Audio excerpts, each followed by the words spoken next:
Hello दोस्तों, मैंने पिछले वीडियो में संसद के बारे में एक वीडियो बनाया था जिसमें लोकसभा, राज्यसभा और राष्ट्रपति के बारे में पढ़ा था। आज लोकसभा के बारे में पढ़ेंगे। आज का वीडियो आने वाले एग्जाम में बहुत इंपॉर्टेंट रोल प्ले करेगा। हो सकता है कि क्योंकि इस बार इलेक्शन हुआ, इस बार वोट हुआ है, लोकसभा का चुनाव हुआ है, तो ये लेसन लोकसभा का उस एग्जाम पॉइंट ऑफ व्यू से बहुत ज्यादा इंपॉर्टेंट है।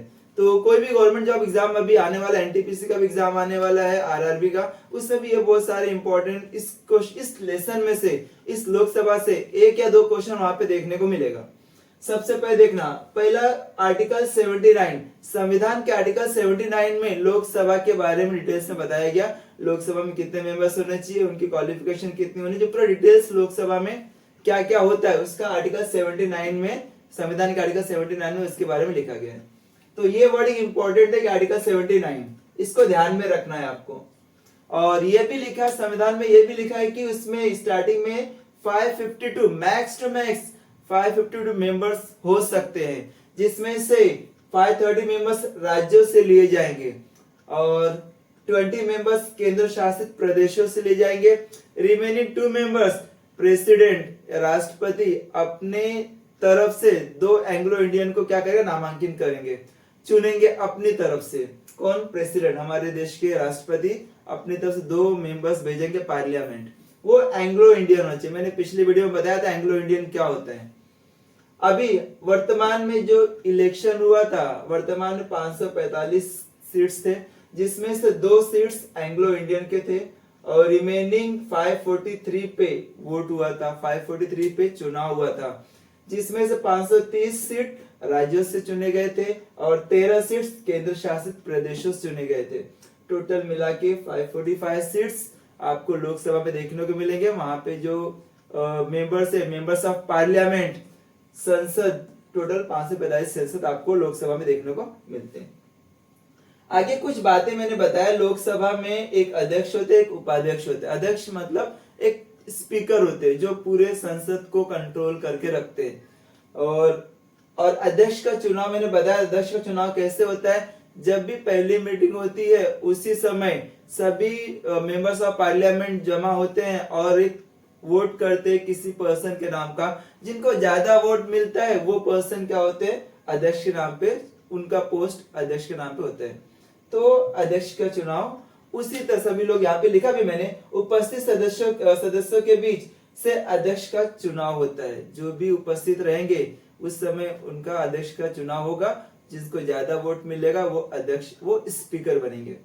और उपाध्यक्ष का भी चुनाव इसी तरह होता है। सभी मेंबर्स, पहले अध्यक्ष का चुनाव होगा, उसके बाद उपाध्यक्ष का चुनाव होगा।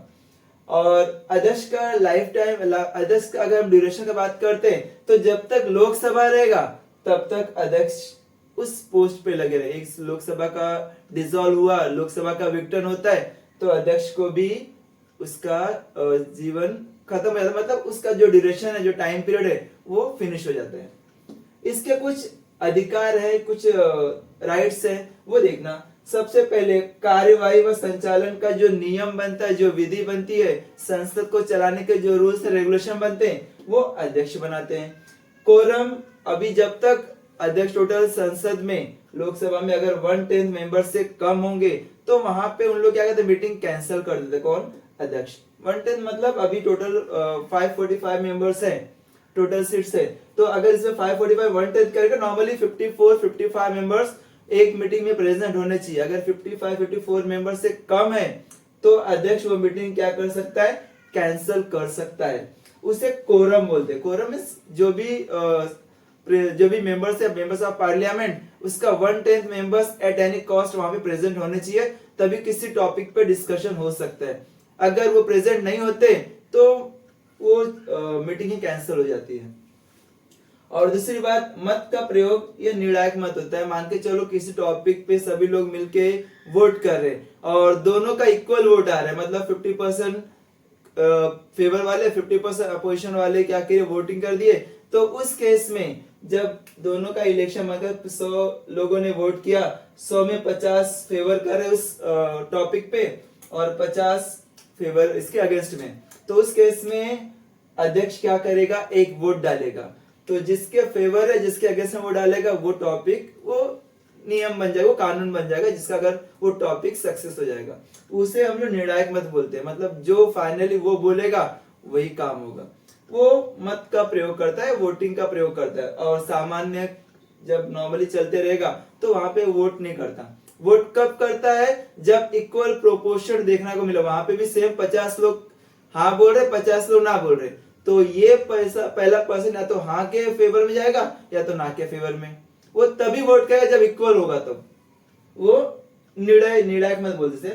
संयुक्त बैठक के अध्यक्ष, कभी कभार कुछ टॉपिक ऐसे होते हैं जो राज्यसभा को भी बुलाना पड़ता है और लोकसभा के मेंबर्स को भी, तो उस केस में उसकी अध्यक्षता भी क्या करते हैं? ये स्पीकर ही करते हैं। मतलब राज्यसभा और लोकसभा दोनों का संयुक्त कंबाइन, वो अध्यक्षता कौन करता है? अध्यक्ष। दल बदल मतलब क्या होता है? मान के चलो मैंने बीजेपी से कोई सीट्स लिया और मैं जीत गया और मैं अभी कांग्रेस में जाना चाहता हूं, तो अगर मैं कांग्रेस में गया तो उस केस में दल बदल के कानून के वजह से मेरी जो पोस्ट है वो चली जाएगी। वो डिसाइड करता है कौन? अध्यक्ष। भाई तुमने किस तरीके से, क्यों, किस वजह से आपने वो कांग्रेस में चले गए, तो वो डिसाइड करता है कि भाई आपका जो संसद है अभी वो संसद कैंसिल हो गया आपका। वो दल बदल कानून वो चेंज कर सकता है। ये अध्यक्ष क्या करता है? बताता है कि भाई आपने ऐसा किया, ये गलत है, अभी आज से आपकी सदस्यता रद्द होती है। और इसके जो अध्यक्ष जो बोला है उसको हम लोग क्या कर सकते हैं? उसको अपील कर सकते हैं। कहाँ पे? कोर्ट में भी, न्यायालय में भी इसके बारे में उसके अगेंस्ट में जा सकते हैं अगर उसने गलत बोला तो। ये नॉर्मली बात है अध्यक्ष के राइट्स का। और अगर हम बात करते हैं, एक और इम्पोर्टेंट बात है, कोई भी व्यक्ति एक ही समय में दोनों सदनों का सदस्य नहीं हो सकता। कोई भी, मान के चलो मैं मेंबर्स ऑफ पार्लियामेंट में सांसद बन गया, तो अगर मैं पहले राज्यसभा का मेंबर्स ऑफ पार्लियामेंट हूँ, अभी लोकसभा से भी मैं सीट्स जीत गया हूँ, तो दोनों में से किसी एक सीट को मुझे चेंज करना पड़ेगा, एक सीट को मुझे छोड़ना पड़ेगा। अगर एक सीट नहीं छोड़ता हूं, मैं दोनों सदन का मेंबर नहीं बन सकता। मैं लोकसभा का भी मेंबर हूँ, राज्यसभा का भी मेंबर हूँ, तो ऐसा हो नहीं सकता। दोनों में से किसी एक सदस्य को त्यागना पड़ेगा, चाहे राज्यसभा का पोस्ट छोड़ दो या लोकसभा का पोस्ट छोड़ दो। अगर आपने कुछ भी डिसीजन नहीं लिया तो हम लोग क्या करते हैं? हम लोग राज्यसभा की सीट्स खाली कर देते हैं कि नहीं, आप राज्यसभा के मेंबर्स अभी नहीं हो, अभी आप लोकसभा के ही मेंबर्स रहोगे। ये इंपॉर्टेंट पॉइंट है। और इसके लिए रिक्वायरमेंट क्या? अगर आपको इसमें लोकसभा का चुनाव लड़ना है तो इसके लिए बेसिक रिक्वायरमेंट क्या होगा? आप इंडियन सिटीजन रहना चाहिए, भारत के नागरिक होने चाहिए, आपकी एज कम से कम 25 साल होना चाहिए, अन्य अर्हता संसद द्वारा मांगी गई हो। बाकी कुछ भी रिक्वायरमेंट हो, संसद बोलती है भाई ये क्वालिटीज होना चाहिए एक लोकसभा के मेंबर्स के लिए। ये बेसिक चीजें हैं लोकसभा के, ठीक है। ये इंपॉर्टेंट है। थोड़ा 5 मिनट 10 मिनट 2 मिनट 4 मिनट जितना भी रहेगा, एक बार देख लो, एक बार रीड कर लो कि समझ में आ जाएगा आपको। इसके बीच में से 1 या 2 क्वेश्चन आपको एग्जाम में देखने को मिलेगा। Okay, thank you.